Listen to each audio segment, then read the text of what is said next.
After we've run an A/B test, we can head back to the app to view the test archive. From here, we can check out the results and also look at results from previous campaigns that we've done A/B tests on. So when we first load up the app, we can see the first option is selected. This is Build New Test. Let's select Test Archive, which is the second option. Okay, we can see here we've got a summary of all the previously done tests that we've run.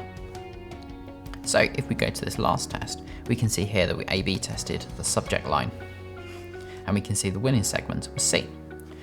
We can click on the Analytics button here to view the associated analytics for this campaign. And we also have a down arrow which provides us with a full summary of everything that went on.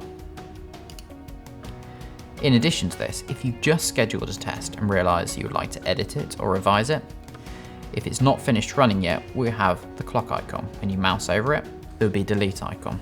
From here we can cancel a test. We can click on it and click on Cancel Test.